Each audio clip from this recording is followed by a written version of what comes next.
दोस्तों, टीटी अनिवार्यता मुद्दे पर देश भर के शिक्षकों ने केंद्र सरकार के खिलाफ मोर्चा खोल दिया है। इसी बड़ी खबर के बारे में हम इस वीडियो के अंदर विस्तार पूर्वक समझने वाले हैं। नमस्कार दोस्तों, मैं हूं आपका दोस्त लोकेश साहू और आप देख रहे हैं लोकेश साहू यूट्यूब चैनल। दोस्तों, जैसे कि आप सभी दर्शकों को पता होगा कि सुप्रीम कोर्ट ने देश भर के शिक्षकों के लिए 1 सितंबर 2025 को एक घातक फैसला सुना दिया, जिससे पूरे देश भर के शिक्षा जगत में भूचाल सा गया। दोस्तों, सुप्रीम कोर्ट ने यह बोल दिया कि जिन शिक्षकों के पास टीटी की योग्यता नहीं है और जिनकी सेवा 5 वर्ष से अधिक बची है, उनको 2 साल के अंदर अंदर टीटी उत्तीर्ण करना अनिवार्य होगा, अन्यथा उनकी सेवा समाप्त कर दी जाएगी और उनको या फिर उनको खुद से त्याग पत्र देना होगा। हालांकि उनको सेवानिवृत्ति के अन्य लाभ, पेंशन वगैरह मिलता रहेगा। लेकिन जिन शिक्षकों की सेवा 5 वर्ष से कम बची है, उनको कोई दिक्कत नहीं है। लेकिन अगर उनको प्रमोशन का लाभ लेना है तो उनको भी 2 साल के अंदर अंदर टीटी उत्तीर्ण करना अनिवार्य होगा, अन्यथा उनको प्रमोशन का लाभ नहीं मिल पाएगा। दोस्तों, सुप्रीम कोर्ट के इस फैसले ने देश के लाखों करोड़ों शिक्षकों के पैरों के नीचे से जमीन खिसका दिया, क्योंकि दोस्तों 2010 से पहले देश भर में लाखों करोड़ों शिक्षक ऐसे होंगे जिन्होंने टीटी परीक्षा उत्तीर्ण नहीं किया होगा, क्योंकि उस समय शिक्षक भर्ती में टीटी योग्यता की जरूरत ही नहीं होती थी, क्योंकि टीटी परीक्षा का कॉन्सेप्ट 2011 से देश में शुरू हुआ है और पहली बार टीटी की परीक्षा सन 2011 से ही शुरू हुई है। अब दोस्तों, सुप्रीम कोर्ट के इस फैसले के बाद पूरे देश में शिक्षकों की नाराजगी देखी जा रही है, क्योंकि 15, 20, 25 सालों से या फिर उससे अधिक वर्षों से सेवा देने के बाद अगर टीटी उत्तीर्ण नहीं हो पाए तो एक झटके में हजारों लाखों शिक्षकों की नौकरी 1 मिनट में जा सकती है और उनका पूरा परिवार सड़क पर आ सकता है। इसलिए सुप्रीम कोर्ट के इस फैसले के खिलाफ में केंद्र सरकार से कोई राहत प्रदान करने की मांग को लेकर देश के कई राज्यों में अलग अलग हिस्सों में धरना प्रदर्शन भी किए जा रहे हैं। दोस्तों, यहां पर आपकी जानकारी के लिए यह भी बता दूं कि इसी टीटी अनिवार्यता मुद्दे पर अभी केंद्रीय बजट सत्र में लोकसभा सांसद लालजी वर्मा जी के लिखित सवाल के जवाब में केंद्रीय राज्य शिक्षा मंत्री जयंत चौधरी जी ने सुप्रीम कोर्ट के फैसले को सही मानते हुए सेवा में बने रहने के लिए या फिर प्रमोशन पाने के लिए 2 साल के अंदर अंदर टीटी उत्तीर्ण करना अनिवार्य बता दिया। यानी कि दोस्तों, टीटी अनिवार्यता मुद्दे पर केंद्र सरकार भी फिलहाल कोई राहत देने के मूड में नहीं है। दोस्तों, कोर्ट से लेकर सरकार तक कहीं से भी शिक्षकों को टीटी अनिवार्यता मुद्दे पर कोई राहत नहीं मिल रही है। इसलिए अब टीटी अनिवार्यता मुद्दे पर देश भर के शिक्षकों ने केंद्र सरकार के खिलाफ मोर्चा खोलने का बड़ा ऐलान कर दिया है। दोस्तों, इस मुद्दे को लेकर टीचर फेडरेशन ऑफ इंडिया ने, जो कि टीटी अनिवार्यता मुद्दे पर अभी लीड कर रही है, उस फेडरेशन ने टीटी अनिवार्यता मुद्दे पर भारत सरकार के खिलाफ में मोर्चा खोलने का बड़ा ऐलान कर दिया है।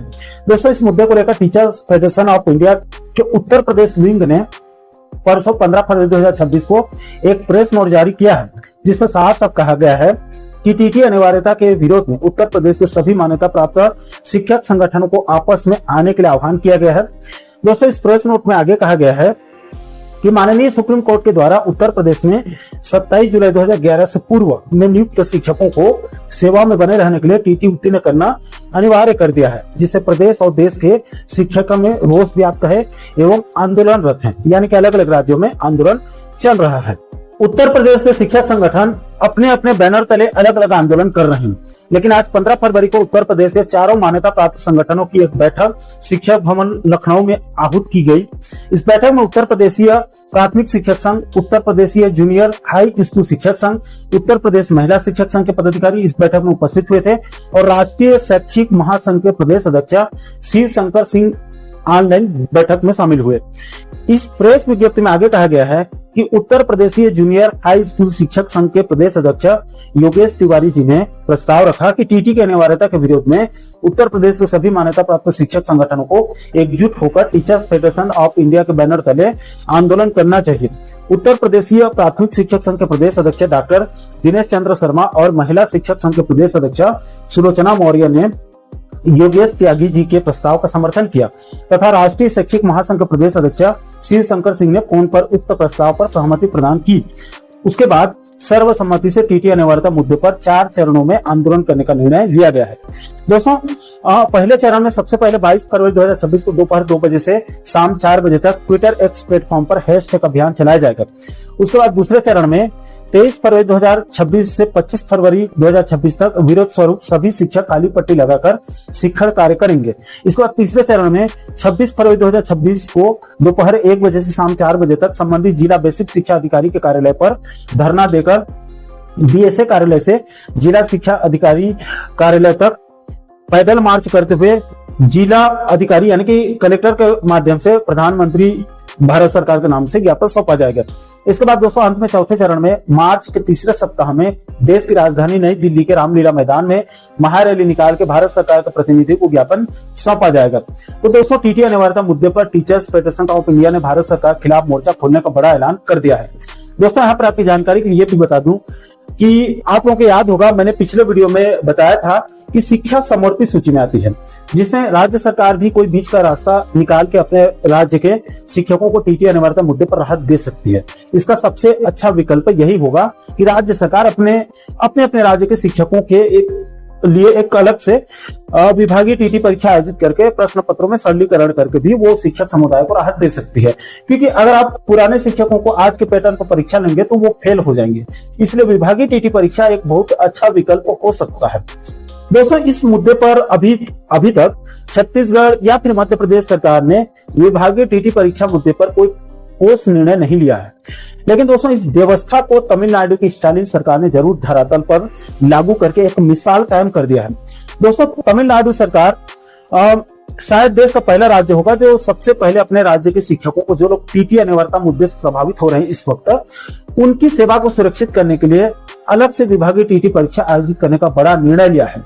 दोस्तों तमिलनाडु विभागीय टीटी परीक्षा के लिए बाकायदा तमिलनाडु सरकार ने टाइम टेबल नोटिफिकेशन को जारी कर दिया है, जिसमें आप यहां पर देख सकते हैं कि वर्किंग टीचर्स के लिए यानी कि जो अभी सेवा में है उन शिक्षकों के लिए विभागीय टीटी परीक्षा को लेकर कौन कौन से तारीख में कौन कौन से एक्टिविटी होने वाली है, कब ऑनलाइन इसका फॉर्म भराया जाएगा, कब इसका एग्जाम होगा, उसका पूरा टाइम टेबल इसमें बताया गया है। इसके अलावा आप ये भी देख सकते हैं कि वर्किंग टीचर के टीटी परीक्षा में पेपर 1 और पेपर 2 में कौन कौन से विषय से प्रश्न आने वाले हैं।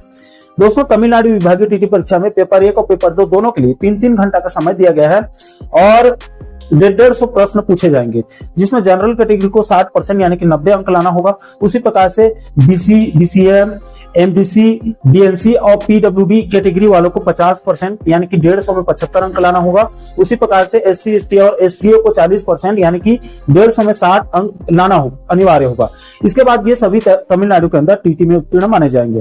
दोस्तों तमिलनाडु सरकार से मध्य प्रदेश, छत्तीसगढ़ सहित बाकी के अन्य राज्यों के राज्य सरकारों को भी सीख लेते हुए अपने अपने राज्य के शिक्षकों को टीटी अनिवार्यता मुद्दे पर राहत देते हुए विभागीय टीटी परीक्षा आयोजित करके उनको राहत प्रदान करनी चाहिए। इससे सुप्रीम कोर्ट के टीटी अनिवार्यता मुद्दे पर न्यायालय का सम्मान भी हो जाएगा सुप्रीम कोर्ट का, और शिक्षकों के पास टीटी की डिग्री भी हो जाएगी, जिससे उनकी नौकरी भी सुरक्षित हो जाएगी और प्रमोशन के लिए भी रास्ता साफ हो जाएगा। इसी में सभी की भलाई है। बाकी दोस्तों इस गंभीर मुद्दे को लेकर आप लोगों की क्या राय है?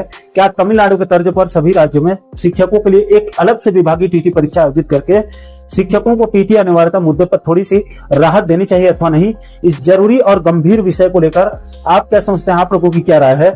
नीचे आप लोग कमेंट बॉक्स में अपनी अपनी प्रतिक्रिया आप लोग जरूर शेयर कीजिएगा। और दोस्तों आप आगे भी छत्तीसगढ़ और मध्य प्रदेश के साथ साथ बाकी के अन्य राज्यों के कर्मचारियों पेंशनर जगत से जुड़ी इसी प्रकार के महत्वपूर्ण मुद्दों पर आप आगे वीडियो देखना चाहते हैं तो आप हमारे चैनल को जरूर सब्सक्राइब कर लीजिएगा, ताकि आने वाले सभी नए वीडियो का नोटिफिकेशन आप लोगों तक तुरंत पहुंच सके।